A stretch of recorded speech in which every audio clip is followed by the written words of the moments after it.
Bonjour à tous, moi je suis Petit Bonhomme, le fidèle compagnon de voyage de Gilles. Aujourd'hui, je pars découvrir Da Nanga, avec ses ponts impressionnants et ses plages, et surtout Hoi An, la ville aux 1000 lampions.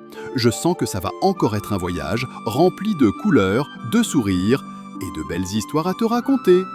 Allez, en route! Me voilà arrivé à Da Nang, la grande ville du centre-Vietnam. Ici, ça change de l'ambiance paisible des villages. Les avenues sont larges, il y a des buildings illuminés partout et des ponts qui brillent comme des bijoux dans la nuit. On l'appelle même la ville des ponts. Et tu sais quoi ? Je crois qu'il n'y a pas assez de mes petites bottes jaunes pour tous les traverser. Le temps de récupérer mon sac, je saute dans une voiture pour rejoindre Hoi An, à une trentaine de kilomètres d'ici. Mais avant de partir, j'ai quand même pris le temps d'admirer Da Nang de nuit. Les rives du fleuve Han s'illuminent de 1000 couleurs, les ponts changent de teinte comme des caméléons géants, et la ville respire un mélange de modernité et de douceur. On dirait un grand dragon endormi, paisible sous ses néons. Et moi, petit bonhomme, je regarde tout ça par la vitre, la tête posée contre le siège, et je me dis que ce voyage commence déjà bien.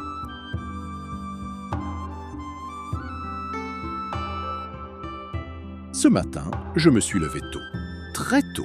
J'ai mis mes petites bottes jaunes, enfin mes baskets de jogging, et je suis parti courir sur la plage. Et là, waouh! Devant moi s'étendait la mer de Chine méridionale, immense, calme, un peu mystérieuse. Les vagues venaient mourir doucement sur le sable, comme si elles avaient fait un long voyage et qu'elles venaient simplement se reposer à mes pieds. Au loin, j'ai vu des bateaux de pêche avec leurs filets et leurs drapeaux colorés qui claquaient dans le vent. Et puis d'autres bateaux, plus gros, plus lourds, qu'on dirait presque des dragueurs ou des cargos. Tu sais, ici on est sur une des routes maritimes les plus fréquentées au monde. Depuis des siècles, les bateaux y passent, transportant de la soie, des épices, du thé et aujourd'hui des containers pleins de téléphones et de t-shirts. Hoi An, c'était justement un grand port marchand. Au XVIe siècle, elle s'appelait Phay Pho, et c'était une ville où se croisaient Japonais, Chinois, Vietnamiens, Européens, un vrai marché flottant d'idées, de culture et de marchandises. Aujourd'hui, elle est classée au patrimoine mondial de l'UNESCO, pour ses maisons jaunes, ses lampions multicolores, ses temples et ses ruelles si jolies qu'on dirait un décor de film. Moi, petit bonhomme, je regarde cette mer immense, je respire l'air salé, je sens mes cheveux danser dans le vent et je me dis que c'est beau de commencer la journée comme ça.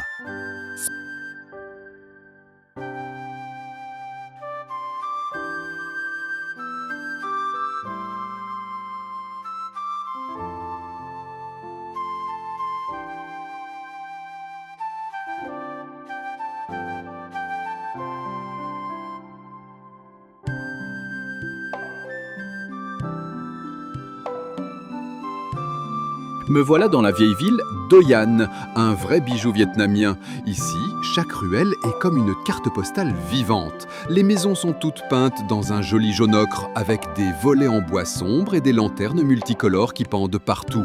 Ça sent bon l'encens, le thé, le café vietnamien et le cuir, parce qu'il y a des dizaines de boutiques de sacs, de chaussures et de ceintures.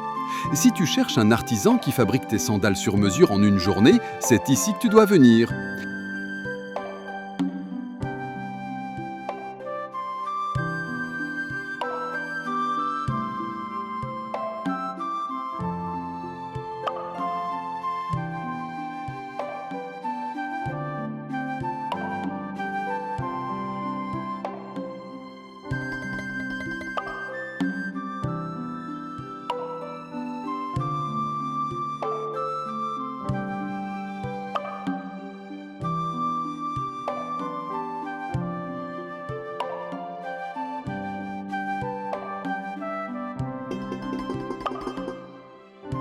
Et puis, en marchant, je suis tombé sur le fameux pont japonais.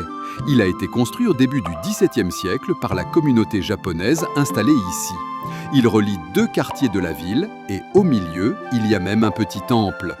Le pont est couvert en bois, décoré avec des sculptures de chiens et de singes. On dit qu'il a été construit l'année du chien et terminé l'année du singe. Moi, je trouve surtout qu'il est solide, parce qu'après 400 ans, il est toujours là, fier comme un samouraï qui n'a jamais quitté son poste.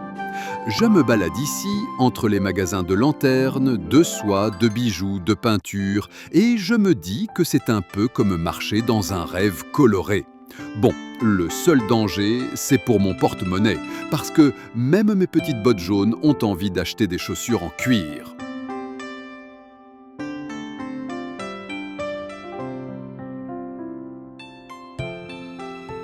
Me voilà devant la pagode Fukien, construite par la communauté chinoise Fujian, ici à Hoi An. Regardez-moi ces dragons en céramique, on dirait qu'ils vont s'envoler pour un feu d'artifice. Ce temple est dédié à Tian Ho, la déesse des marins, protectrice des pêcheurs. Autant te dire qu'ici, tout le monde lui allume un bâton d'encens avant de prendre la mer, au cas où elle oublierait de regarder la météo. J'adore cet endroit. Entre les lanternes rouges, les tuiles vertes et ces dragons qui semblent danser sur un nuage de porcelaine, je me sens vraiment petit. Enfin, encore plus petit que d'habitude. Allez, je continue ma visite avant que l'un de ces dragons ne me croque par mégarde.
Je continue ma promenade dans les vieilles rues de Hoi An.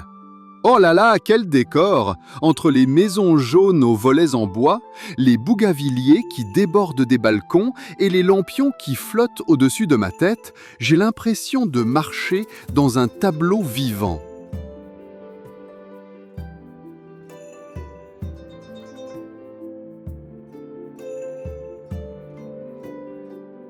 Me voilà maintenant au marché. Quel bazar! Il y a des étals de légumes, de fruits tropicaux, de poissons, d'épices qui me chatouillent le nez, et même des vendeuses assises par terre en train de discuter comme si elles refaisaient le monde. Je passe devant un stand de mangue, un autre de gingembre, puis un autre d'anguille, et là je me dis, si je reste trop longtemps ici, quelqu'un va finir par me mettre dans son panier. Ah, Hoi An, une ville où chaque ruelle raconte une histoire et où chaque étal est un livre de recettes qui sent bon le Vietnam.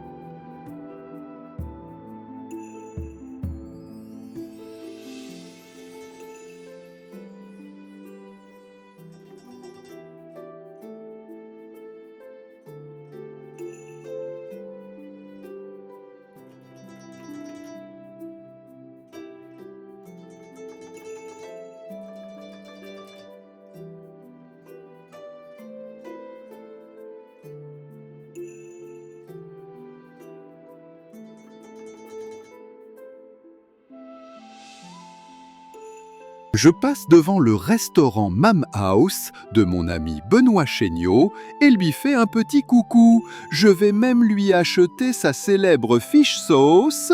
C'est un compatriote installé ici qui a créé les comptoirs d'Indochine. Bonne journée, Benoît!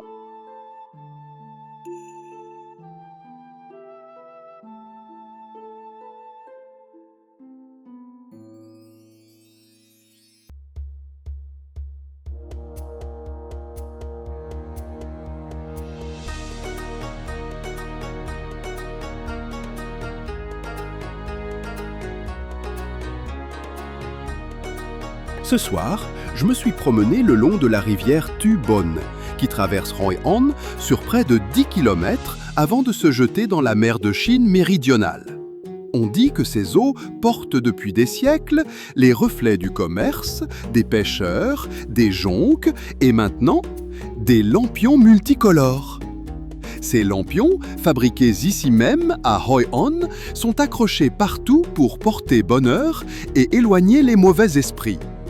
Les vieilles maisons jaunes au bord de l'eau chuchotent leurs histoires, pendant que le marché de nuit déborde de stands d'encens, de lanternes, de broderies et de petits plats parfumés. Ça sent la cannelle, la coriandre, le bois de santal et mon petit nez de petit bonhomme frétille de bonheur. Et entre deux stands, je vois ces bateaux illuminés comme des sapins de Noël, glissant sur la rivière Noire, reflétant leurs couleurs arc-en-ciel sur l'eau. Ici, chaque pas est un voyage dans le temps, chaque lampion est un vœu, et chaque sourire croisé me rappelle pourquoi le Vietnam est vraiment le pays du sourire.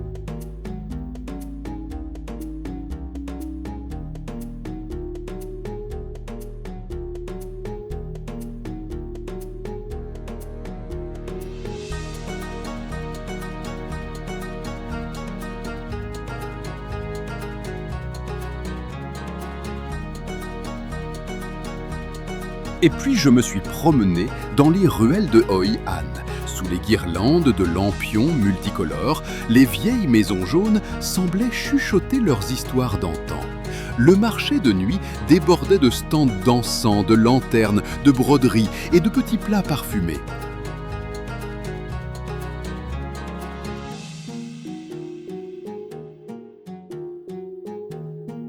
Me voilà de retour à Da Nang de nuit, et quel spectacle!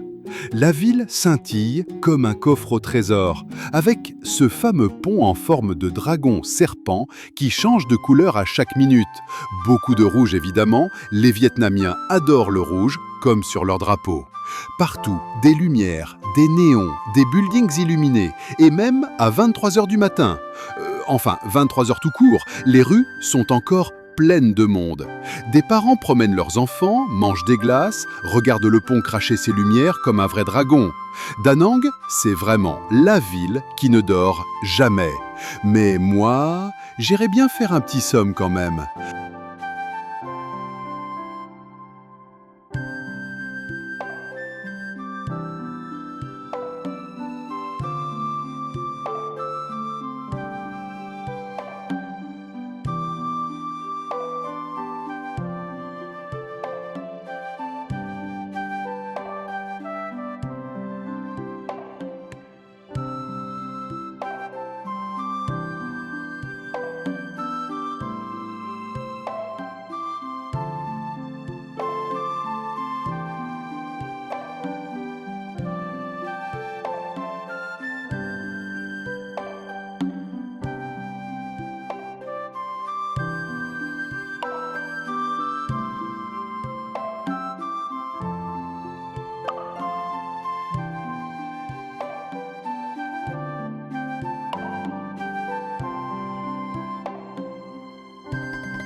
Nous quittons Dananga au petit matin, direction Oué, et sur la route, nous nous arrêtons chez un tailleur de marbre.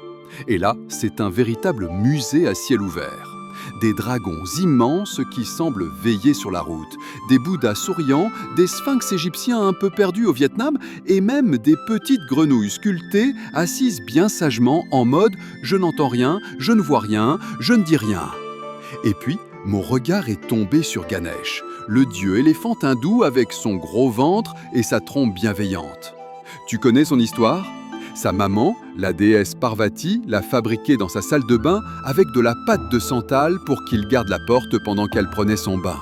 Mais Shiva, son père, est arrivé, a voulu entrer, Ganesh l'a empêché et hop, d'un coup de colère, Shiva lui a tranché la tête. Parvati était tellement triste que Shiva est parti chercher une nouvelle tête et c'est un éléphant qui a eu l'honneur de la lui prêter.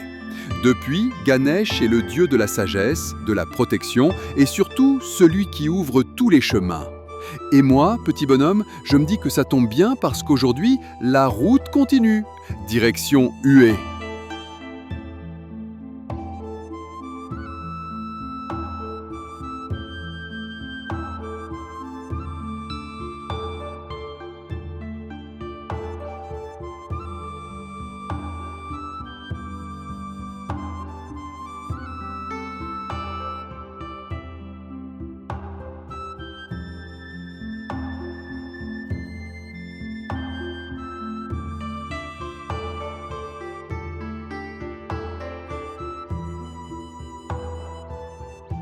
Oh là là, un café à l'œuf. J'étais sceptique, mais c'est crémeux, sucré et drôlement bon. Sur la route, petit bonhomme part à l'assaut de la montagne de marbre, près de Danon. Enfin, à l'assaut. J'ai pris l'ascenseur, parce que mes petites bottes jaunes n'auraient jamais tenu la montée à pied. Cette montagne, c'est l'une des 5 montagnes sacrées qui représentent les 5 éléments. Métal, bois, eau, feu et terre. Celle-ci, c'est Tuisong, la montagne de l'eau. Et à l'intérieur, il y a des grottes et des pagodes magnifiques.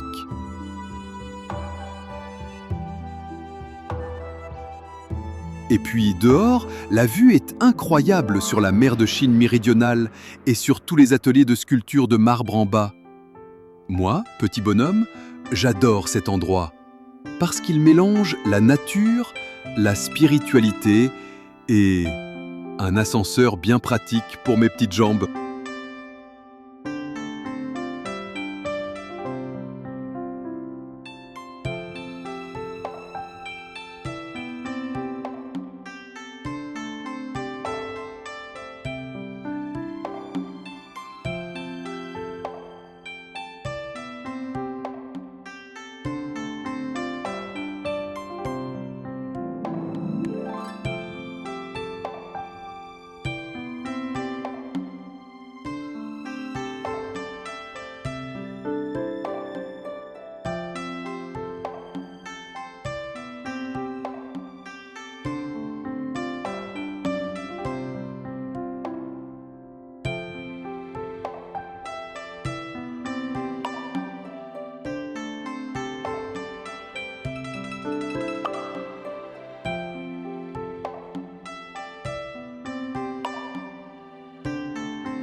J'ai visité une grotte où un grand Bouddha veille dans la pénombre, avec juste quelques rayons de soleil qui passent par un trou dans la roche.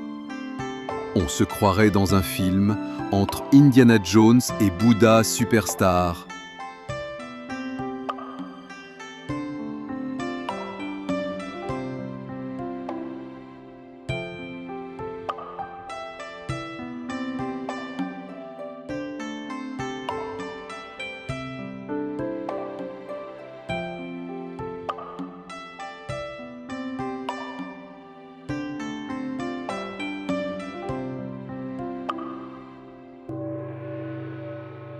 Tourné à Hoi An, Da Nang et ses environs en juin 2025, un grand merci pour notre gentille et très cultivé guide, Tien.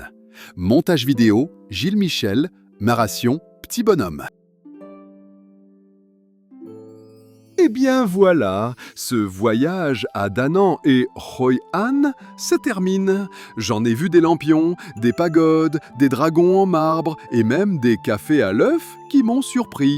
Moi, petit bonhomme, je repars avec des souvenirs plein la tête et le cœur un peu serré de quitter ce coin du Vietnam. Mais je sais qu'il reste encore tant d'endroits à découvrir. Alors, si tu as aimé cette aventure, pense à liker la vidéo et à t'abonner à la chaîne pour continuer à me suivre dans mes prochains voyages. Parce que moi, petit bonhomme, je suis déjà prêt, mon sac est bouclé et mes bottes jaunes n'attendent qu'une chose, repartir. À très vite pour la suite!